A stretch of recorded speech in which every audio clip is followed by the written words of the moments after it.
The car stopped in front of the old wooden gate. The road had been long and dusty, and now only the sound of the engine cooling down broke the quiet of the countryside. Emma sat in the back seat, holding her small purple suitcase close to her chest. Her legs felt heavy, almost frozen. She was only 10 years old, yet her eyes looked older, like someone who had seen too much. The driver, a friend of Walter, stepped out and opened the door. "Here we are," he said kindly, but Emma did not answer. She simply nodded, stepped down slowly, and stared at her muddy boots. Her dark brown hair was messy from the trip, strands covering half of her pale face. She looked fragile, like a little bird lost from its nest. At the top of the porch stood Walter, her grandfather. He was tall and thin, wearing faded denim overalls and an old plaid shirt with the sleeves rolled up.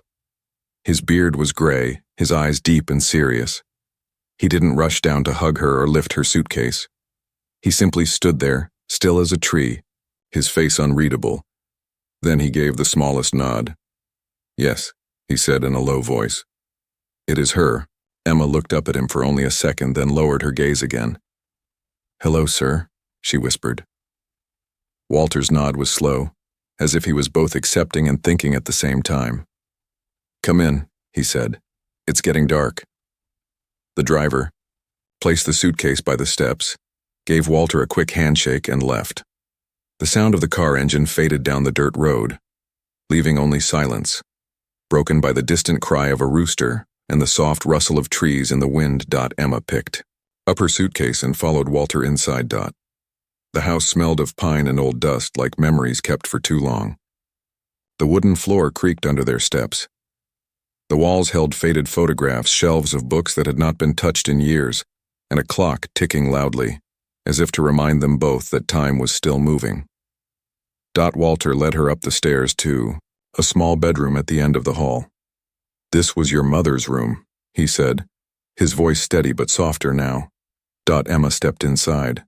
The room was simple: a small bed with a quilt, a desk with an old lamp, a shelf holding 3 books, and a rag doll with one button eye missing.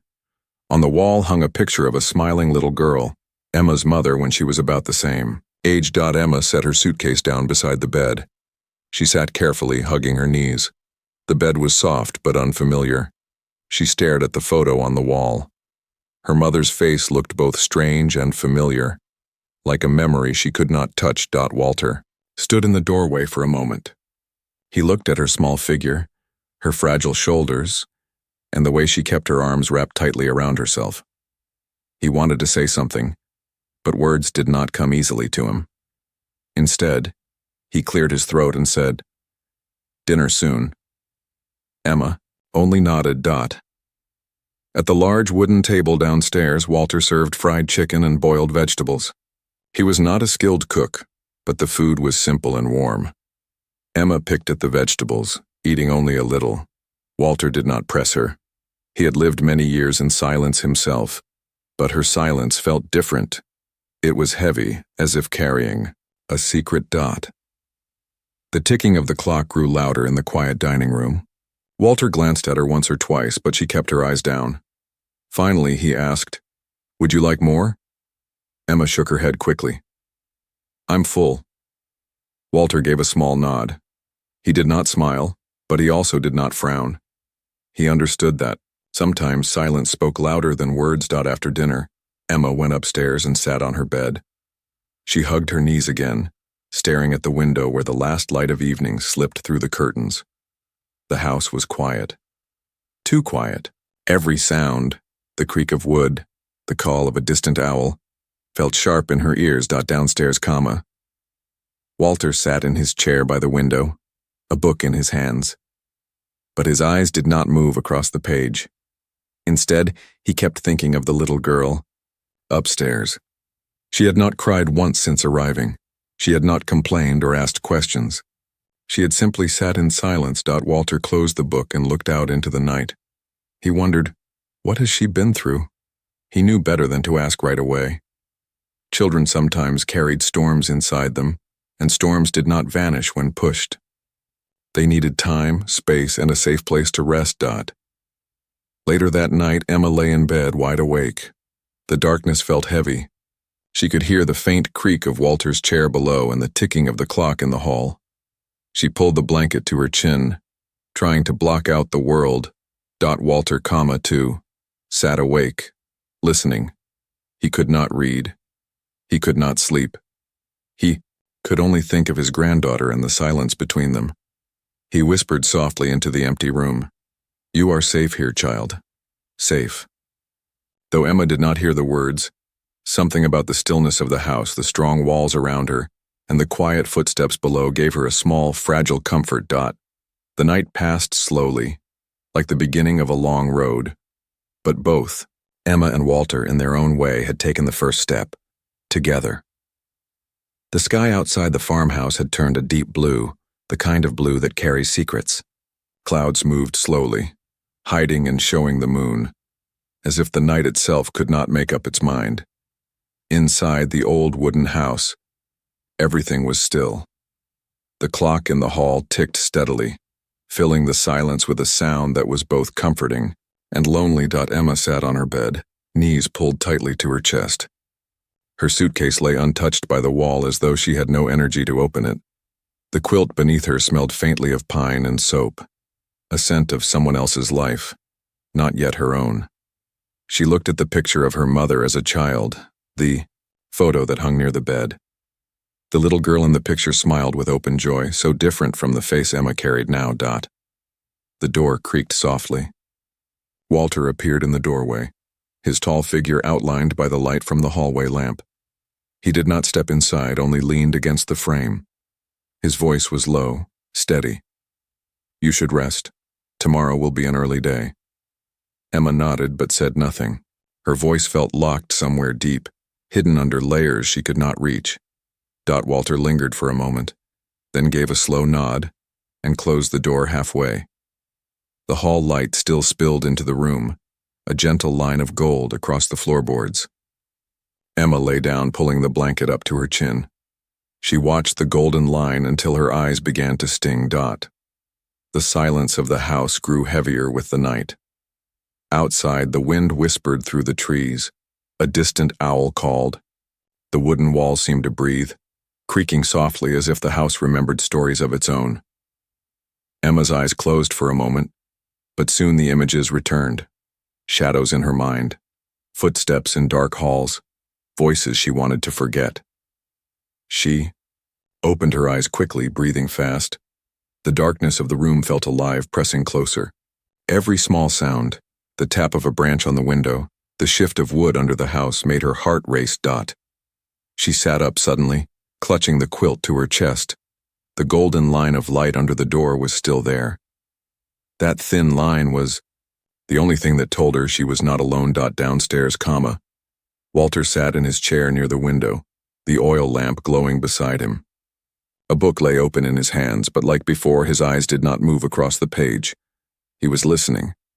He had lived many nights alone, but tonight he heard every creak, every sigh of the house, as if it wanted to remind him of the small life, now upstairs. When he heard the quick shuffle of little feet above, he stood. He climbed the stairs slowly, his heavy boots careful on the wooden steps. He stopped outside Emma's door, knocking gently. "Child," he said, his voice quiet. "Are you all right?" There was no answer at first, only silence. Then a soft whisper came. "I don't like the night." Walter's hand tightened on the doorknob, but he did not open it all the way. He knew barging in would only frighten her more. Instead, he opened the door just enough for his voice to reach her. "No harm comes to you here," he said. "Not in this house." Emma's eyes shone in the dim light. She wanted to believe him, but the fear still clung to her chest like cold fingers. She shook her head. "The footsteps," she whispered. "I hear footsteps." Walter's heart sank at her words. He knew they meant more than the creaks of old wood. He looked at her with a softness hidden beneath his rough beard.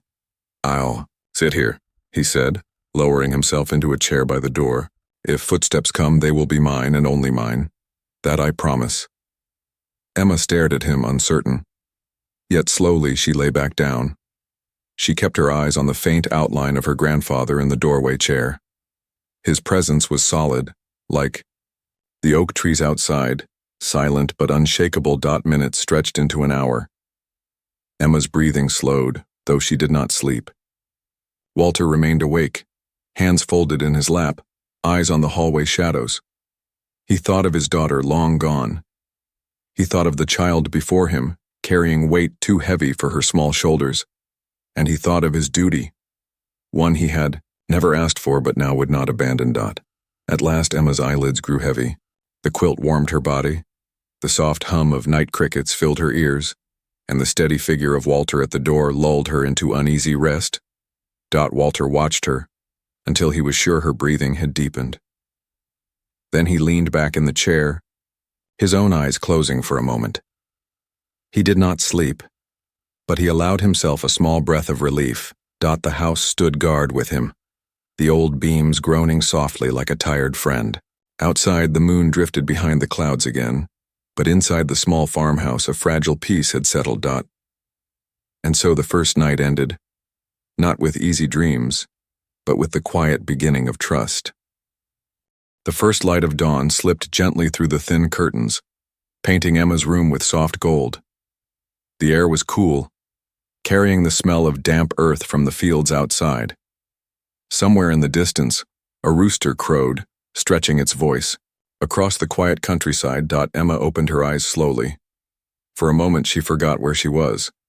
The ceiling above her was wooden, the walls plain, the sound around her different from the city noise she once knew.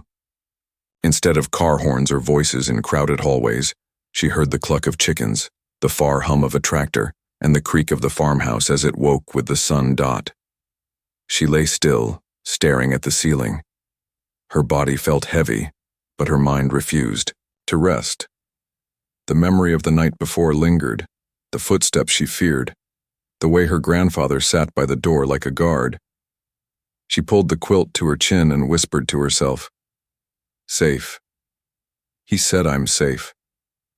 Downstairs, Walter was already awake. He wore his old boots and carried a small basket of grain. The early morning dew soaked the ground and his boots sank softly into the soil as he walked toward the chicken coop.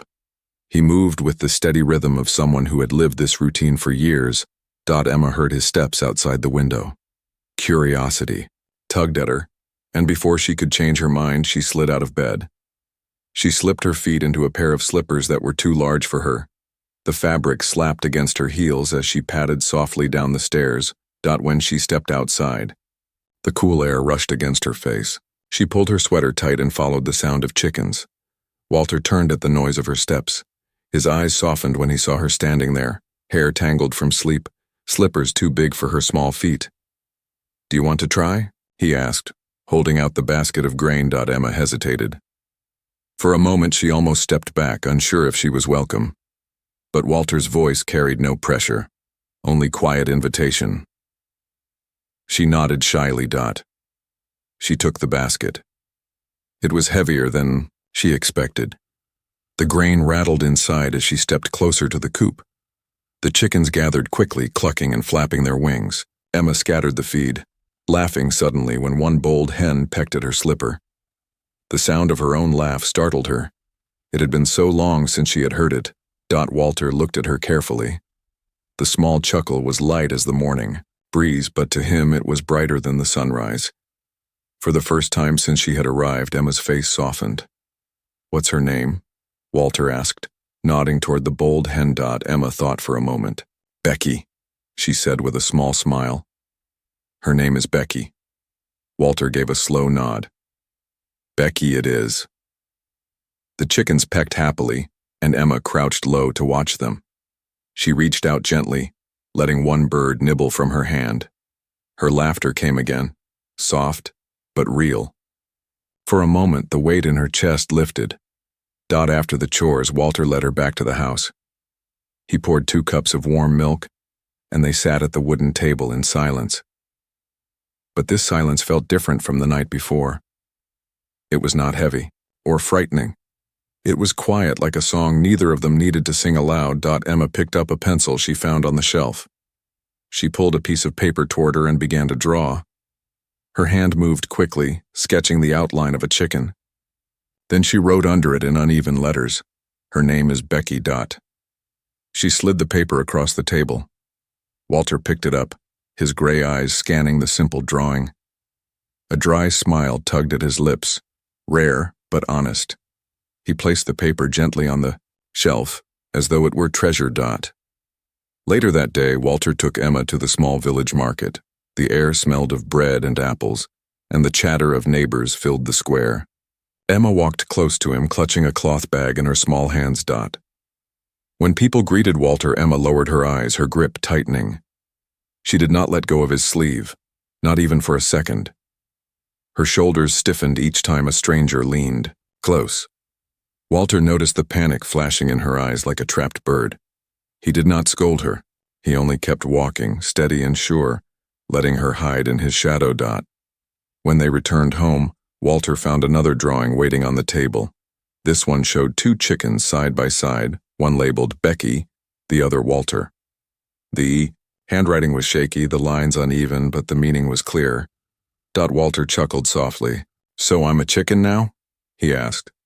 Emma's cheeks turned pink, but her eyes held the faintest spark of mischief. For the first time, the air between them felt lighter, touched by something almost like trust. That evening, as the sun dipped behind the apple trees, Emma sat on the porch steps. She hugged her knees, the twilight painting her face with gentle shadows. Walter stood nearby, hands in his pockets, watching the horizon. Neither spoke, yet neither felt alone. In the stillness, something had shifted. It was small, fragile, but real. A laugh, a drawing, a chicken named Becky. Tiny seeds planted in the soil of their new life. Seeds that, with time, might grow into something strong enough to carry them both. And so the morning turned into day, and the day into night. The farmhouse was no longer just wood and walls. It had begun to breathe again, slowly, with two hearts, learning how to beat in rhythm. The afternoon sun poured gently through the farmhouse window, warming the wooden floor with golden light. The house smelled faintly of apples and fresh hay, carried in by the wind from the orchard outside. The silence inside was not heavy this time. It was soft, like a blanket. Emma sat at the kitchen table with her little stack of papers.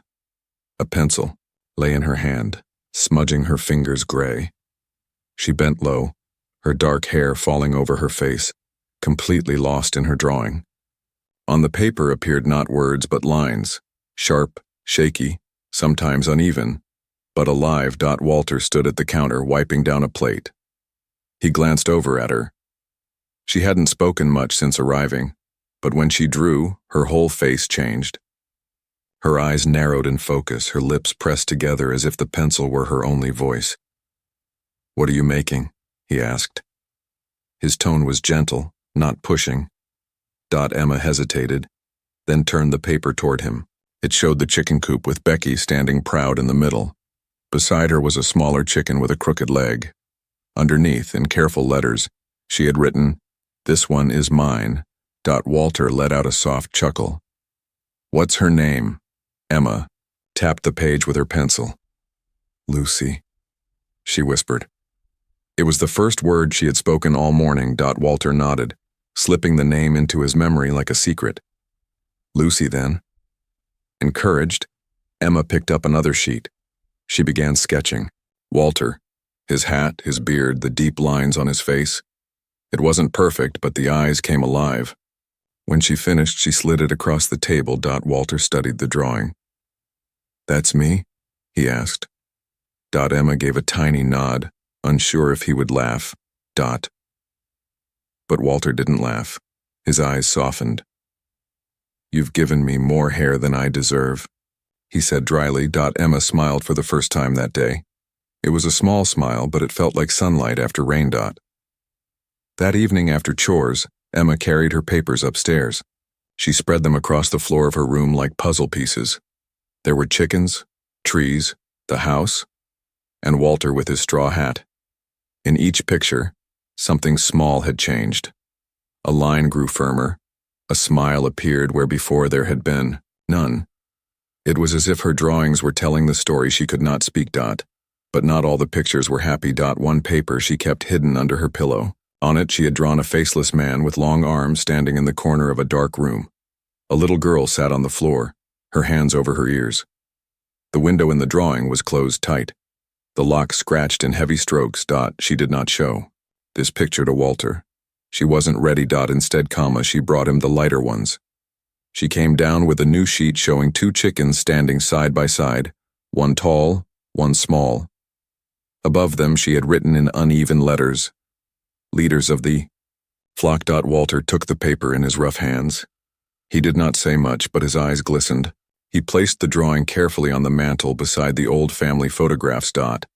That night, as Emma prepared for bed, she glanced at her mother's picture on the wall. For the first time, she whispered to it, "I draw, so I don't forget." Downstairs, Walter sat in his chair with his diary open. The oil lamp flickered beside him. He began to write for the first time in many years. His words were slow, his hand stiff, but steady. She draws the things she cannot say. I must learn to read her lines like a book. Her silence speaks louder than any voice, and I must listen. The next morning, Walter found Emma outside with her sketchbook balanced on her knees. She was under the big apple tree, drawing him as he worked with the hoe. When he walked closer, she quickly covered the paper, embarrassed. "Let me see," he said gently. After a pause, she handed it to him. It was not perfect, but the eyes were right. Deep, tired, but not unkind. "Drawing is also a way to remember, isn't it?" Walter asked. Emma nodded. She didn't need words. As days passed, her drawings began to cover the walls of her room. The house that had once felt empty now carried new stories, drawn in pencil and paper. They were not just pictures. They were her voice, her memories. Her heart laid open in lines and shapes. And Walter, though he didn't always understand, knew one thing for certain. As long as she kept drawing, she was finding her way back to herself. The nights in the countryside were different from the city. There were no car horns, no glowing streetlights, no endless hum of people moving. Instead, there was silence, thick and deep. Sometimes the silence felt like peace. Other times, it felt like a heavy blanket pressing down, too heavy to breathe. For Emma, night was not her friend. One evening, after supper, Walter noticed how Emma lingered near the kitchen lamp, her eyes darting toward the dark windows. He pretended not to notice at first, giving her space. He filled the kettle, poured hot water into 2 cups, and placed one in front of her. The steam curled upward like a soft cloud. "You'll rest better with something warm," he said. Emma nodded but didn't drink. She held the cup between her hands, watching the steam fade. When bedtime came, she climbed the stairs slowly, as though each step was heavier than the last. Walter watched her disappear down the hallway. He sighed, rubbed his tired eyes, and sat in his chair near the window with his diary. He had grown used to long nights alone. But now, the weight of someone else's fear filled the house. Upstairs, Emma lay on her bed. The quilt was soft, the air cool, but her eyes stayed open. She could not shut out the sounds, the groan of the old wood, the rustle of the curtains in the wind, the tick of the hallway clock. Each sound twisted inside her mind, shaping into footsteps she thought she heard before. Her body tensed. She pulled the blanket over her head, whispering the words she always whispered in the dark. "Not again. Please, not again." The footsteps, in her memory, were always heavy, coming closer and closer, like a shadow that could not be escaped. She shut her eyes tight, but that only made the memory stronger. She could smell the sharp scent of alcohol, hear the cruel laugh, feel the hand gripping too hard. Suddenly, Emma sat up, her breath coming fast, her small hands clutching the quilt so tight her knuckles turned white. Downstairs, Walter heard the soft thump of movement above. He set down his diary and climbed the stairs, his boots heavy but careful. He stopped by her door and knocked gently. "Child," he said, "are you awake?" There was no answer at first. Then a trembling whisper reached him. "The footsteps, I hear them." Walter opened the door a little. The oil lamp in his hand cast a golden glow into the room. Emma sat upright in bed, her eyes wide, shining with tears she refused to let fall. "They're only mine," Walter said calmly. "No one else's. No footsteps in this house but mine." Emma shook her head, pressing her palms against her ears. "I don't like the night. The night makes them come back." Walter stepped inside slowly. He did not touch her. He only set the lamp on the desk so the room was no longer drowned in shadow. Then he pulled a wooden chair to the door and sat down, folding his hands in his lap. "Then I'll sit right here," he said. "If there are footsteps, they'll be mine, and I'll make them light as a feather. You won't hear a thing you don't want." Emma peeked at him from behind the blanket. The glow of the lamp lit his face, showing the deep lines of age but also the strength of someone who had stood against storms before. Slowly, her breathing began to steady. For a long time, neither of them spoke. Walter sat like a sentry, his eyes fixed on the hallway shadows. Emma lay back down, watching him from the corner of her eye. He didn't move, didn't close his eyes, didn't leave her dot. After some time, her eyelids grew heavy. She whispered into the quiet, almost too soft to hear. "I'm afraid no one will believe me." Walter's heart ached at the words, but he did not push her to explain. He only answered, steady and true, "I believe you. Whether you say it or not, I believe you." A silence followed, but this one was different. Not the silence of fear, but of comfort. Emma's body relaxed against the pillow. She closed her eyes and at last, sleep carried her away. Walter stayed in the chair, even as the lamp burned low. His back grew stiff, his eyes heavy, but he refused to leave. The girl had been alone in her storms long enough.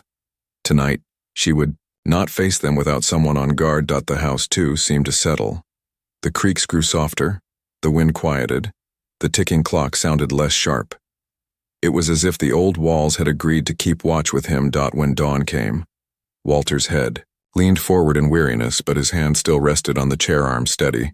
Emma stirred, blinking at the morning light. She saw him there, and for the first time she smiled upon waking. The shadows of the past were still with her, but she was no longer carrying them alone. The village lay just beyond the cornfields, a cluster of houses, shops, and a small church. On market days, the narrow street filled with voices, neighbors greeting, children laughing, traders calling out their prices. For many, it was a place of warmth and community. But for Emma, it was a place of eyes. Walter decided one Saturday morning to take her along.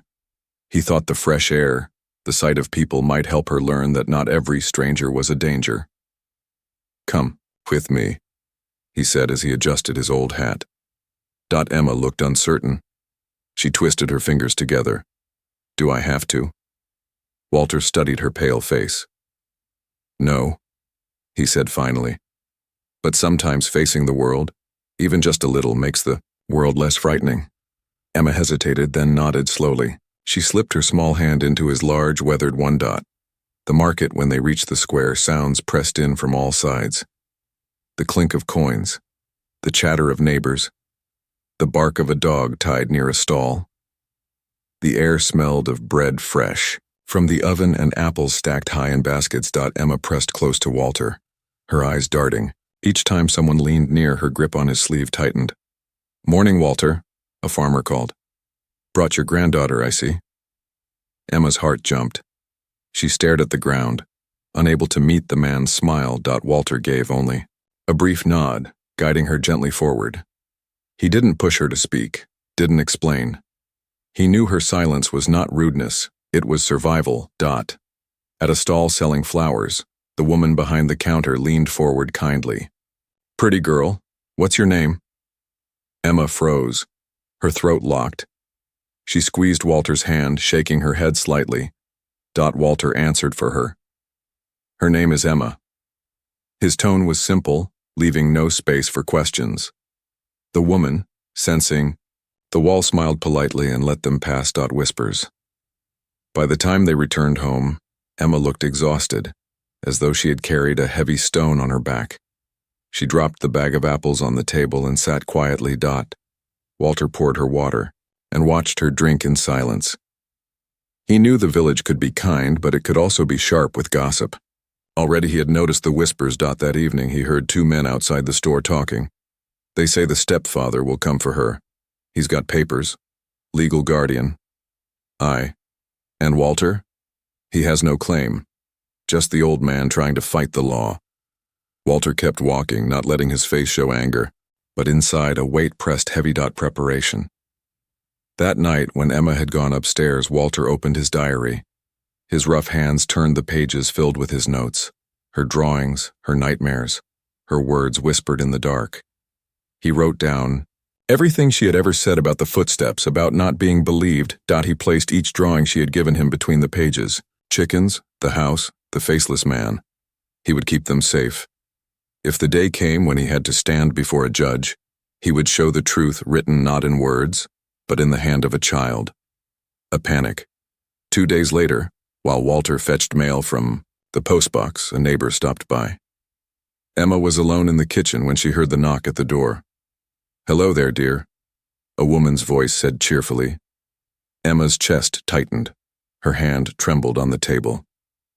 The sound of the knock grew louder in her mind, louder and louder until it became the sound of footsteps coming closer. She covered her ears, sliding to the floor, whispering, "Not again, not again." When Walter returned, he found her huddled in the corner, her face buried in her arms. On the floor lay the letter he had just received, an envelope with no name, only a photograph inside. It showed Emma standing near her mother. Behind them was the stepfather, his hand gripping Emma's shoulder too tightly. The picture seemed to breathe with menace. Emma sobbed when she saw it. "He wants me to remember." Walter's jaw tightened. He tossed the photo into the fireplace, watching the flame swallow it whole. "No one frightens you here," he said firmly. "Not him, not anyone." The village divide's word of the custody struggle spread through the village. Some neighbors shook Walter's hand, saying, "You're doing right. Protect the girl." Others muttered, "The stepfather has the papers. It's the law." Walter ignored them all. He had no time for gossip. His task was simple: keep Emma safe, whatever it cost. Every evening, he added more to his diary. Every night he checked Emma's door before she slept, making sure she saw his shadow in the hallway. Slowly she began to believe his words. "You're safe here," he repeated. And each time, Emma whispered back, "Safe." A quiet promise. One evening, Emma brought him a drawing. This one showed the farmhouse roof under a starry sky. Two figures sat on the porch, one tall, one small. Above them, in crayon letters, she had written, "Home where no strange footsteps are heard." Walter took the paper, his throat tight. He placed his rough hand gently on her hair. "We'll keep it that way," he said softly. For Emma. Those words were more than a promise. They were a wall stronger than any paper her stepfather might hold. The village could whisper, the law could argue. But inside the wooden house, something unbreakable had begun to grow, trust rooted deep, like the apple trees in the orchard. And Walter knew he would fight with every breath to keep it alive. The courthouse stood at the center of the small town, its white walls weathered by years of rain and sun. To strangers it looked ordinary, but to Emma it felt enormous, like a mountain waiting to crush her. Walter held her hand as they climbed the steps. His grip was steady, strong. Emma's hand was small and trembling, but she did not pull away. "Remember," Walter said gently, bending down so she could hear his low voice. "You don't have to speak if you're not ready. I'll speak for you." Emma nodded, though fear still shadowed her face. The courtroom atmosphere. Inside, the air smelled of polished wood and paper. The high ceiling made every sound echo, the shuffle of shoes, the murmur of voices, the sharp tap of the judge's gavel. Emma's eyes darted around the room. She saw strangers staring, lawyers whispering, And at the far table, the man she feared most. Her stepfather sat tall in his gray suit, his hair neatly combed, his lips pulled into a smile that didn't reach his eyes. Every time he glanced her way, Emma's body stiffened. She pulled closer to Walter, almost hiding behind his arm. Walter didn't look at the man. His eyes were fixed on the judge's bench, his jaw set like stone. The battle begins. The stepfather's lawyer spoke first, his voice smooth and confident. He laid out the papers, the marriage certificate, the guardianship agreement signed before Emma's mother died. My client, he said, gesturing toward the man in the gray suit, is the legal guardian. He has the right by law to raise the child. Mr. Walter, though her grandfather, has no claim. Walter's fists clenched on the table, but he stayed silent. He knew losing his temper would only harm Emma. When it was their turn, Laura, the young lawyer who had agreed to help, stood. She was not polished like the other man, but her voice carried fire. Your Honor, she said, this case is not about papers. It is about safety. Emma is terrified of her stepfather. She cannot sleep at night, she hides, she draws pictures of a faceless man who frightens her. These are not inventions of a child's mind. They are signs of trauma. The judge listened, quietly, his face unreadable. The question? The judge leaned forward. Does the child wish to speak? Emma froze. Her heart pounded in her chest. She stared at the wooden floor, unable to raise her head. Her lips pressed together so tightly they hurt. Walter squeezed her hand gently. You don't have to, he whispered. After a long pause, Emma shook her head. The stepfather's lawyer smiled faintly, as if victory were already his. Your Honor, he said smoothly, children can be influenced by stories. Without real evidence, this is only imagination. Walter nearly rose to his feet, but Laura held him back with a firm hand. A voice from the back. Then as the silence stretched, a woman's voice broke through. Your Honor, she said, trembling but clear, I have something to say. Everyone turned. A woman stood at the back, small and nervous, her hands gripping a cloth bag. Her dark hair was tied back quickly, as if she had rushed here without thought for herself. I'm Maria, she said. I used to work in their house. I was a maid. The stepfather's lawyer objected immediately, but the judge raised his hand. Let her speak. Maria stepped forward, her eyes never leaving the man in the gray suit. Her voice shook at first, then grew stronger. I saw him. More than once. I saw him touch Emma when she was asleep on the couch. I saw her pull away, but he only laughed. I tried to tell her mother, but he threatened me. He said he would fire me, sue me, and worse. I was afraid, but I can't stay silent anymore. Not when I see her afraid of him. The courtroom fell silent. Emma's breath caught in her throat. Tears filled her eyes, but they were not the tears of fear she had carried before. They were tears of being seen, of finally not being alone. The turning point. The judge called for questions. Maria answered clearly. Yes, she had worked there. Yes, she had witnessed what she described. No, she had never been paid to testify. The stepfather, once smug, now sat rigid. His eyes darted, his hands gripping the table tightly. His mask was cracking. Walter placed his arm around Emma's shoulders, shielding her from the man's stare. The decision. After a brief recess, the judge returned. His voice was firm, carrying weight. Based on the testimony provided, and considering the child's clear distress in her stepfather's presence, this court orders a suspension of the stepfather's guardianship. Temporary custody is granted to the maternal grandfather, Mr. Walter Graves, until further investigation is complete. Emma's chest rose as if she could finally breathe again. She turned to Walter, and for the first time in weeks, her eyes lit up, not with fear, but with hope. Walter's hand squeezed hers.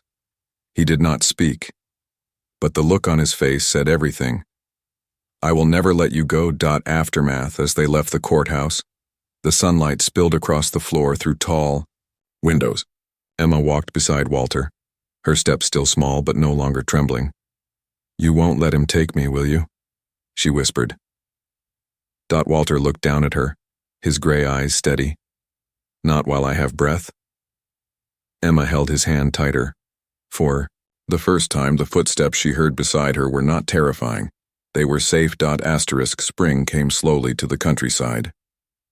The fields turned green, the apple orchard woke with blossoms, and the air smelled fresh with new beginnings. For Emma, it felt like the world itself was breathing again. It had been months since the court gave Walter temporary custody. Life had not become perfect. There were still letters from lawyers, still rumors in the village, but inside the farmhouse, peace had begun to grow like seeds in soft soil. The house transformed. Emma's room was no longer bare. The once empty walls now held her drawings, chickens, apple trees, the farmhouse roof under starlight. Some were bright with color, others drawn in dark pencil lines, but all of them were pieces of her heart. The attic had turned into her little studio. On sunny afternoons, she sat by the small window with a sketchbook on her knees, her pencil dancing across the paper. She didn't draw only shadows anymore. She drew laughter, light, and sometimes even hope. Walter often found her humming softly while she worked. The sound warmed him more than any fire. Daily life. Their days settled into a rhythm. Every morning, Emma helped feed the chickens. She named nearly all of them: Becky, Lucy, Clover, Daisy. Walter teased her gently. "At this rate, we'll run out of names before winter." Emma grinned, something she never would have done in the first weeks. "Then we'll start again with numbers." They laughed together, the sound echoing across the yard. At meals, Walter always gave her the best portion. He never mentioned it, but Emma noticed. She began saving the crispiest bite of bread for him in return. Small gestures, but each one a stone in the bridge they were building. School and friends. By the time Emma turned 12, she was ready to attend the village school. She still carried her sketchbook everywhere, a shield against the world. At first, she spoke little, sitting in the back corner. But one day a classmate leaned over and asked, "Will you draw me?" Emma hesitated, then nodded. She sketched quickly, capturing the curve of the girl's smile. When she handed the paper back, the girl gasped.